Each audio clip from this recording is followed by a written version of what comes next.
नमस्कार दोस्तों, क्लॉक में यूट्यूब चैनल और ऐप पर आपका स्वागत है। आज अपन बात करेंगे सिंचाई परियोजनाओं के बारे में। राजस्थान की प्रमुख सिंचाई परियोजनाएं, राजस्थान की प्रमुख सिंचाई परियोजनाएं हैं। तो सबसे पहले अपन देखेंगे सिंचाई क्या होती है।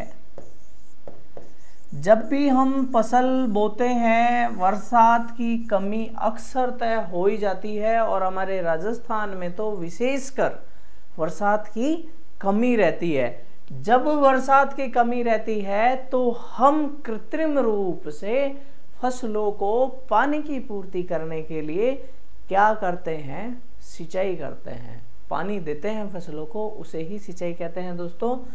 तो कृत्रिम रूप से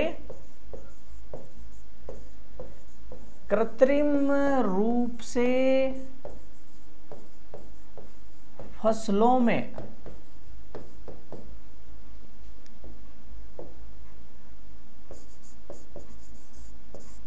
पानी की पूर्ति करना क्या कहलाता है? सिंचाई। ठीक है, तो ये आपका हो गया सिंचाई।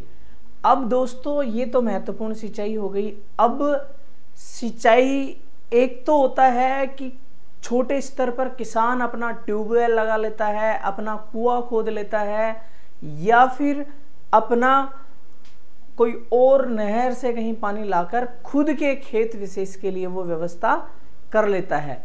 लेकिन जब तालाब विशेष से पानी ले आता है, जब ये गवर्नमेंट करे या फिर बड़े स्तर पर किसी सामूहिक सहयोग से किया जाए तो वो बड़े स्तर पर होने की वजह से वो एक परियोजना हो जाती है। तो उसमें बड़े क्षेत्र में कृत्रिम रूप से पानी देने की स्थिति को, उसको क्या बोलते हैं दोस्तों? पानी की पूर्ति करने को क्या बोलते हैं? परियोजना। उसके उद्देश्य भी अलग अलग होते हैं। किसी में जलापूर्ति घरों के लिए है, पानी की जलापूर्ति है, कहीं पे सिंचाई का है। तो बहुउद्देशीय परियोजनाओं में क्या हो जाता है? पानी की जलापूर्ति भिन्न भिन्न तरीके से की जाने लगती है। तो अब अपन देखते हैं क्या देखेंगे? पानी की जलापूर्ति।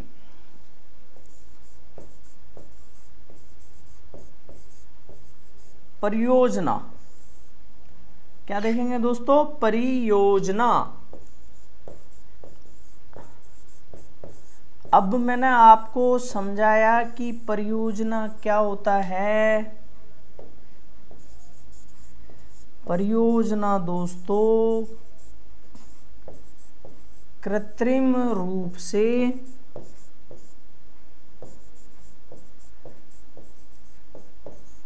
फसलों को जलापूर्ति के साथ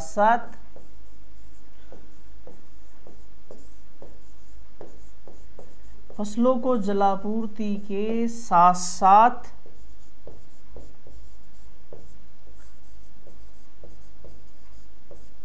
अन्य पेयजल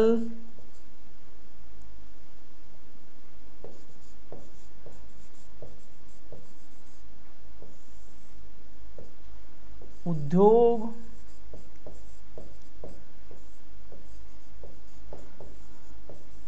आदि उद्देश्यों के लिए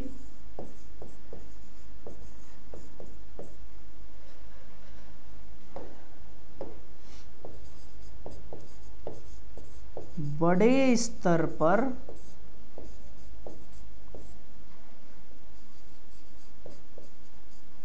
कार्य करना क्या कहलाता है? परियोजना कहलाता है। सिंचाई भी हो गया और परियोजना भी हो गया। आपके लिए दोनों चीजें हो गई हैं दोस्तों। अब ये अपन ने देख लिया। अब अपन इसको देखेंगे कि राजस्थान में क्या देखेंगे? राजस्थान में सिंचाई परियोजनाओं को देखेंगे। तो राजस्थान में सिंचाई के साधन देखेंगे। सबसे पहले अपन राजस्थान में सिंचाई के साधन अब आप ज्यादातर को पता है कि सिंचाई के साधन क्या क्या हैं, आप में से ज्यादातर को मालूम है। सबसे पहले कुआं, हमारे पहले से प्राचीन काल से यूज करते आ रहे हैं कुएं को, ठीक है, जलापूर्ति के लिए, पानी भी पीते हैं, पशुओं को भी यूज करवाते हैं और सिंचाई भी करवाते हैं। दूसरा नलकूप हो गया। तो दोस्तों इसका प्रतिशत भी है सर्वाधिक। तो कुएं सर्वाधिक कहाँ हैं?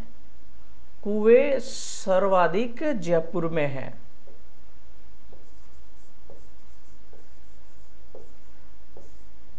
और कितना प्रतिशत है? 24%। 24% सर्वाधिक कुएं कहाँ हैं? जयपुर में। अब नलकूप, ट्यूबवेल की बात करते हैं, ये भी सर्वाधिक कहाँ है?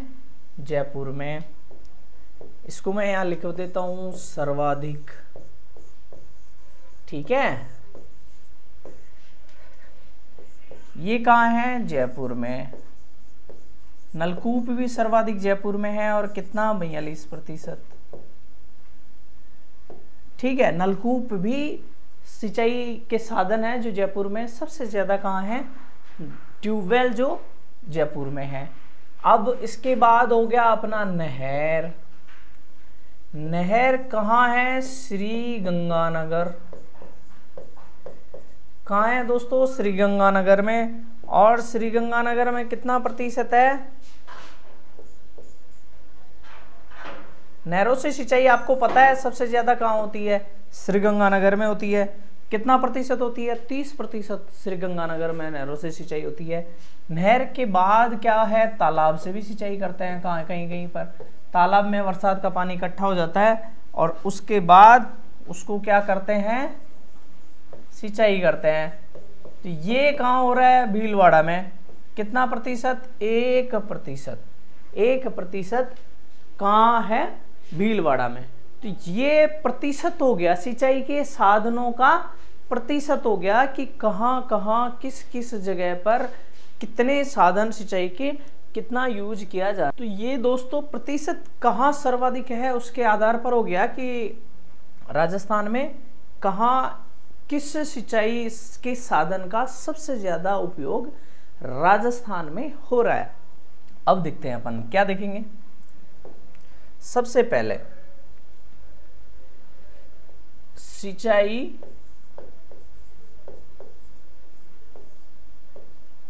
परियोजनाएं।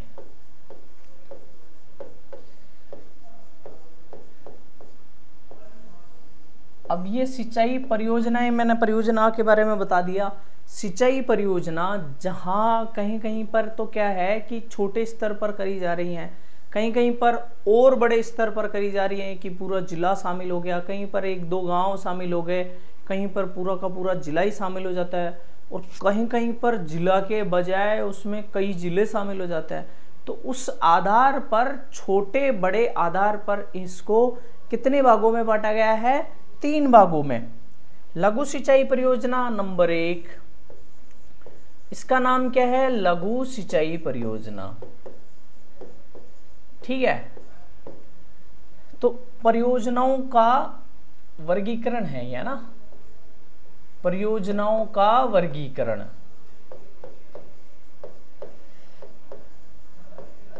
ये क्या है? सिंचाई परियोजनाओं का वर्गीकरण है। लघु सिंचाई परियोजनाएं,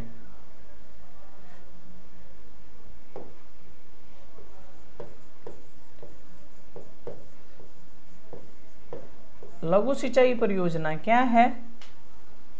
लघु सिंचाई परियोजना में दोस्तों सबसे महत्वपूर्ण क्या है कि इसको 0 से लेके 2000 हेक्टेयर क्षेत्र में जो सिंचाई करती है परियोजना, उसको हम क्या बोलेंगे? लघु सिंचाई परियोजना। अब जब लघु सिंचाई ये है तो मध्यम सिंचाई परियोजना क्या होगी? मध्यम सिंचाई परियोजना की स्थिति और अलग होगी। मध्यम सिंचाई परियोजना की स्थिति अलग होगी। वो क्या होगी? 2000 से 10,000 हेक्टेयर।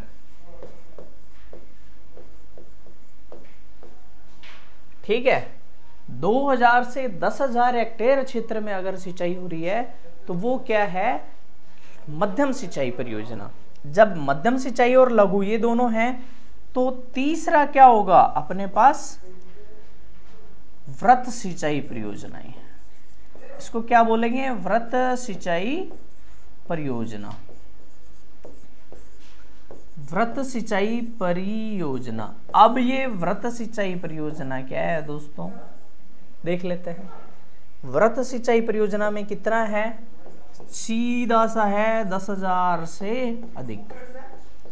ठीक है, इसमें मैंने आपको समझाया लघु सिंचाई परियोजना में छोटे से गांव शामिल होते हैं, मध्यम सिंचाई परियोजनाओं में एक तहसील हो गया या फिर इस तरह का क्षेत्र शामिल होता है, वृत्त सिंचाई परियोजनाओं में या फिर मध्यम सिंचाई परियोजना में 20-30 गांव हो जाएंगे दोस्तों। जो आपकी वृत्त सिंचाई परियोजना है, इस वृत्त सिंचाई परियोजना में 10,000 से अधिक, 10,000 हेक्टेयर से अधिक, 10,000 हेक्टेयर से अधिक भाग इसमें शामिल होता है दोस्तों। 10,000 हेक्टेयर से अधिक भाग शामिल होता है तो इसमें कई कई जिले शामिल हो जाते हैं, जैसे गंगानगर, बीकानेर, जैसलमेर, इन सब का क्या बन गया अपना इंदिरा गांधी नहर परियोजना। तो ये आपका वर्गीकरण हो गया किसके आधार पर, क्षेत्रफल के आधार पर, बड़ी छोटी कैसे वो सिंचाई परियोजनाएं होंगी दोस्तों। इसको अपन ने अच्छे से देखा। अब दोस्तों अपन देख रहे हैं, क्या देख रहे हैं कि राजस्थान की प्रमुख राजस्थान की या बहुउद्देशीय परियोजनाएं, बहुउद्देशीय, एक चीज उसमें रह गई थी, किस में रह गई थी, इसमें रह गई थी। वो क्या है कि राजस्थान में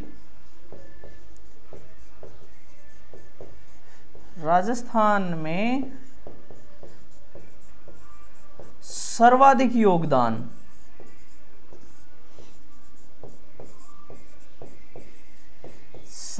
योगदान लघु सिंचाई परियोजनाओं का है।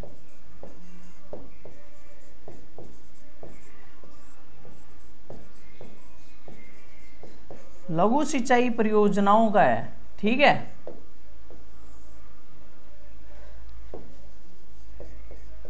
लघु सिंचाई परियोजनाएं क्या है कि जगह जगह कहीं भी शुरुआत गवर्नमेंट को करने में दिक्कत नहीं होती, तो सबसे ज्यादा योगदान इन्हीं का है। छोटे छोटे उद्योगों का भी सब जगह यही रहता है। तो अब देखते हैं अपन बहुउद्देशीय परियोजनाएं। बहुउद्देशीय परियोजनाएं, जो बहुउद्देशीय परियोजनाएं हैं दोस्तों, इनकी एक खासियत है, क्या है कि इनके उद्देश्य कई सारे होते हैं। आपको उद्देश्य है ना, उद्देश्य इनके क्या होते हैं, 2 या 2 से अधिक, 2 या 2 से अधिक,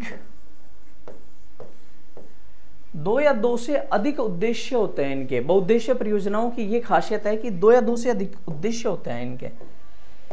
जब 2 या 2 से अधिक उद्देश्य रहते हैं तो दोस्तों इसमें आपको देखने की इंपॉर्टेंट चीज ये है कि एक उद्देश्य तो आपका सिंचाई हो गया, दूसरा हो सकता है किसी शहर विशेष के लिए पेयजल की व्यवस्था कर रहे हो, तीसरा उसका उद्देश्य हो सकता है कि वहां पर बांध बनाकर मछली पालन किया जा रहा हो, इसका चौथा उद्देश्य ये हो सकता है कि एक पर्यटन को बढ़ावा मिल रहा हो कि भी बांध बना दिया, बड़ा सारा पानी मिल रहा है, उस तरह से हो रहा है तो एक पर्यटन को बढ़ावा मिल गया।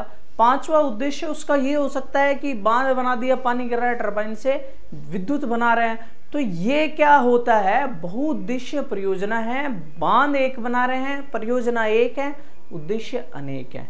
ठीक है दोस्तों, तो ये आपका 2 या 2 से अधिक उद्देश्य वाला ये है। अब आपको इसमें एक प्रश्न पूछा जा सकता है कि जवाहरलाल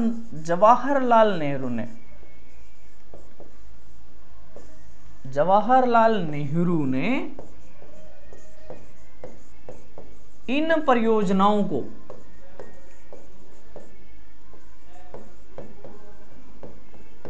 इन परियोजनाओं को आधुनिक भारत का मंदिर कहा है। क्या कहा है दोस्तों? आधुनिक भारत का मंदिर। आधुनिक भारत का मंदिर कहा है। किसको कहा है? जो बहुउद्देशीय परियोजनाएं हैं ना दोस्तों, इनको जवाहरलाल नेहरू ने आधुनिक भारत का मंदिर कहा है। अब अपन और भी महत्वपूर्ण चीजें देखते हैं, जो क्या है? भारत की ये है भारत की सर्वप्रथम बहुउद्देशीय परियोजना।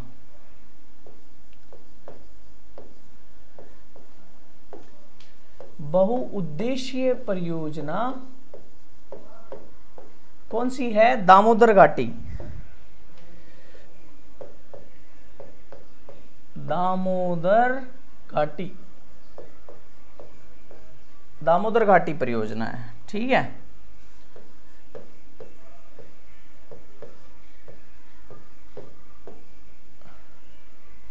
और आपको यह भी मालूम होना चाहिए कि ये कब बनी? 1948 में। ये बहुउद्देशीय परियोजना कब शुरू की गई? 1948 में दामोदर घाटी परियोजना शुरू की गई। अब दूसरा प्रश्न आपके लिए ये है, आपके सामने राजस्थान की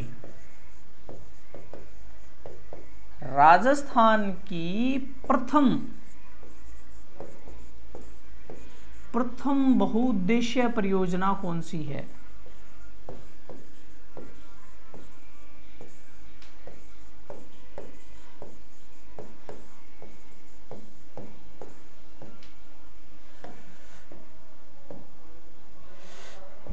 प्रथम बहुउद्देशीय परियोजना, राजस्थान की प्रथम बहुउद्देशीय परियोजना गंग नहर है दोस्तों।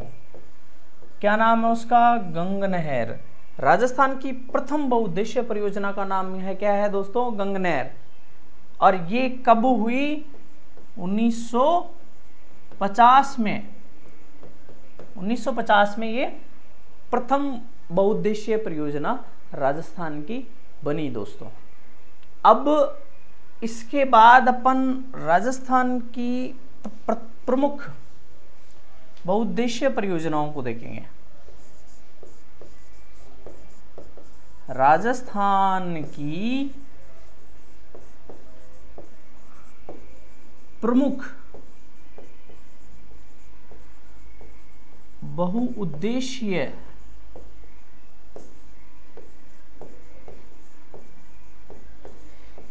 परियोजनाएं। राजस्थान की प्रमुख बहुउद्देशीय परियोजनाएं कौन सी हैं दोस्तों? राजस्थान की प्रमुख बहुउद्देशीय परियोजनाओं में सबसे पहले अगर अपन देखेंगे तो कौन सी है?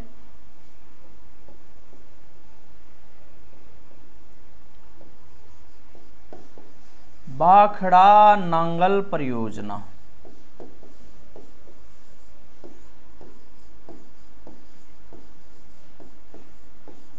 ठीक है।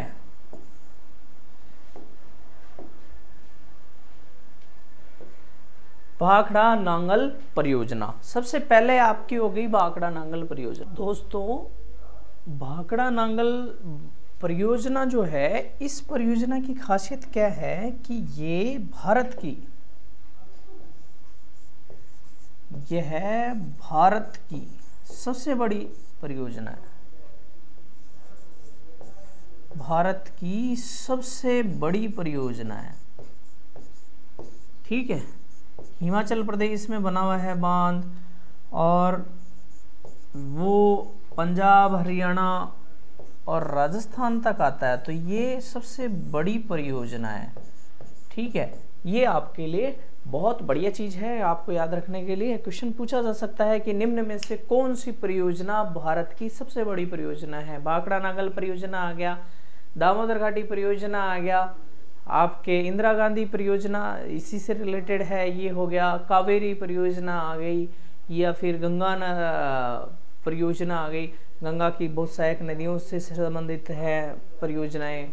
माही बजाज सागर परियोजना आ गई। तो उसमें से आपको क्या करना है कि सबसे बड़ा क्या बताना है कि भारत की सबसे बड़ी परियोजना भाखड़ा नांगल परियोजना है।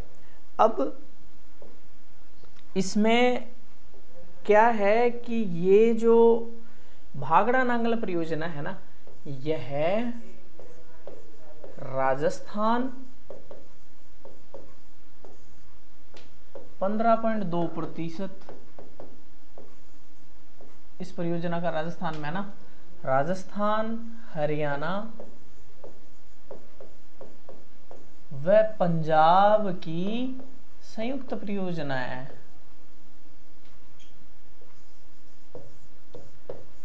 पंजाब की संयुक्त परियोजना है दोस्तों, ठीक है। ये हो गया आपके लिए। अब इसका मतलब ये है कि ये जो परियोजना है ना आपकी, ये लाभ इसका हरियाणा को भी मिल रहा है, इसको लाभ पंजाब को भी मिल रहा है और इसका लाभ राजस्थान को भी मिल रहा है। ये परियोजना को अपन देखते हैं अपने प्यारे भारत का नक्शा है दोस्तों ये, ठीक है, प्यारे भारत का नक्शा है। इसकी खासियत क्या है कि ये है ना,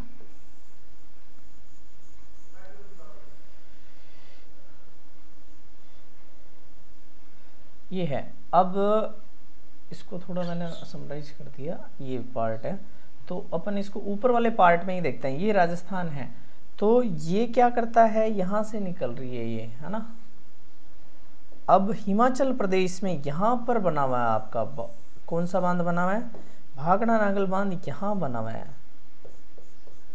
ये है। अब ये जो भाखड़ा बांध है ना, इसके ऊपर जो बना हुआ है उसका नाम है, ये तो सबसे पहले तो ये हिमाचल प्रदेश में है। कहाँ बना हुआ है, हिमाचल प्रदेश में, हिमाचल प्रदेश में बना है ये बांध।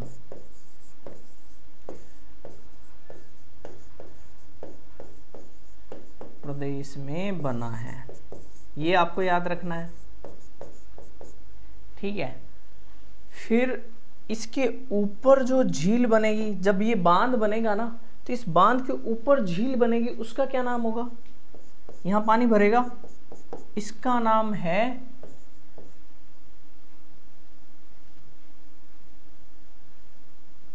जो झील बनेगी दोस्तों, इसका नाम है गोविंद सागर।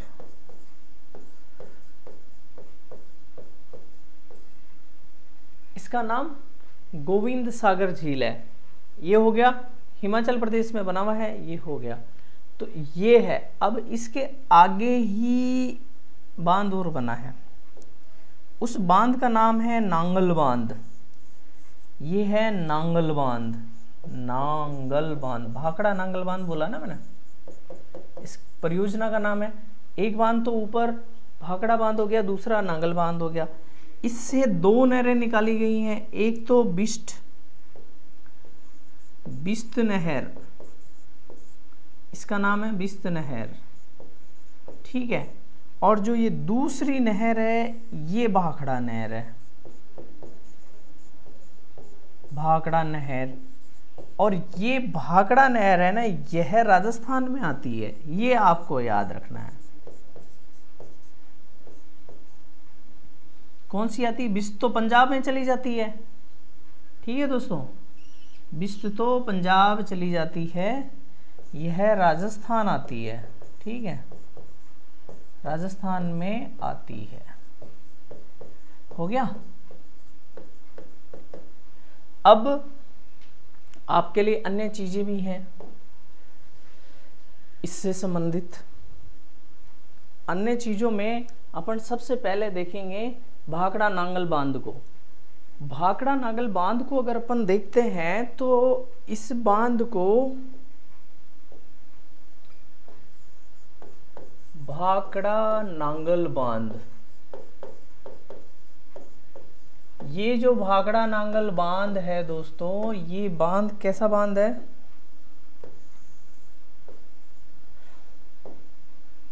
ये बांध जो है, ये भाखड़ा नांगल बांध है जो, ये बांध की खासियत यह है कि यह बांध इसको नेहरू ने, जवाहरलाल नेहरू ने क्या नाम दिया? चमत्कारी बांध। जवाहरलाल नेहरू ने चमत्कारी बांध नाम दिया,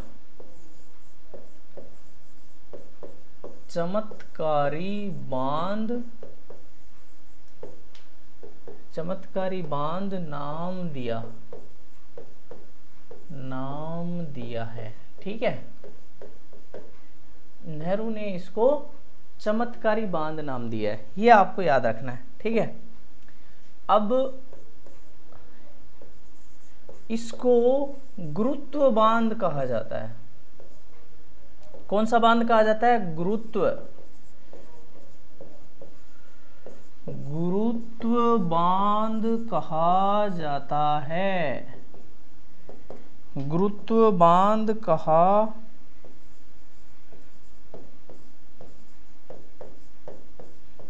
जाता है, इसको गुरुत्व बांध कहा जाता है। नेक्स्ट,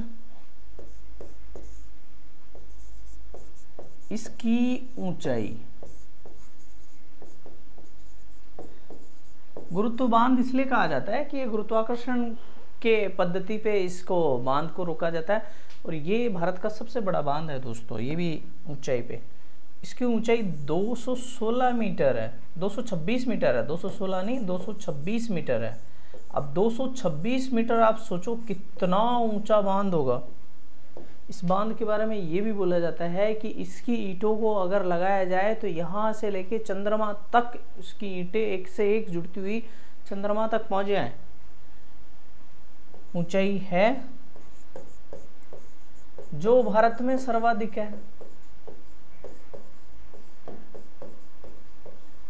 किसी बांध की ऊंचाई 216 मीटर हो, कितनी बड़ी बात है, नहीं?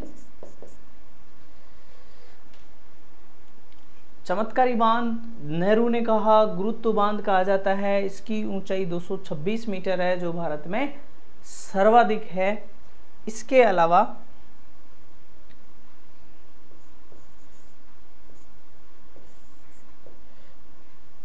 इस बांध से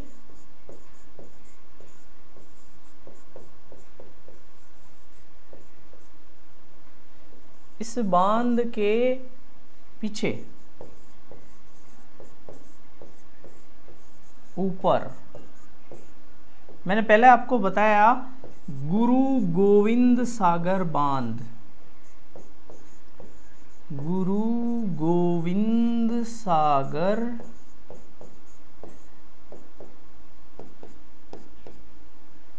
झील स्थित है। ठीक है, तो ये तथ्य आपके भाखड़ा नागल बांध से संबंधित हो गए। ठीक है,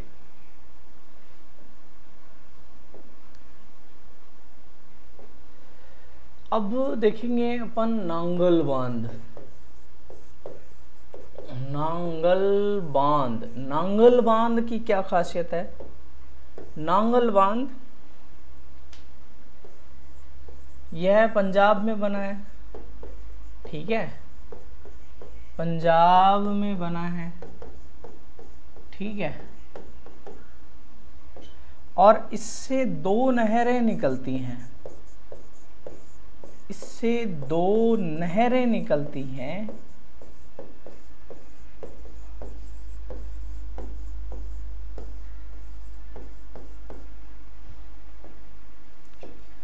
एक है बिस्त नहर।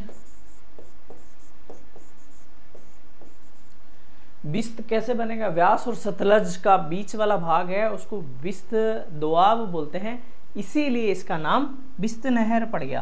क्या? बिस्त नहर पड़ गया। आपको याद रखने की बहुत अच्छी चीज है ये।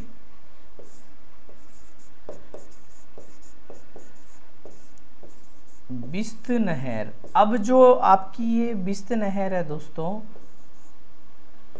ये पंजाब जाती है, पंजाब में सिंचाई करती है। ठीक है, ये तो आपकी बिस्त नहर हो गई। अब सेकेंडरी दूसरी आपकी नहर है, उसका नाम है भाखड़ा नहर। कौन सी नहर है, नाम बताओ ढंग से, भाखड़ा नहर। और जो भाखड़ा नहर है उसका नाम है, भाखड़ा नहर जो है दोस्तों, और यह राजस्थान में आती है। ठीक है, राजस्थान आती है।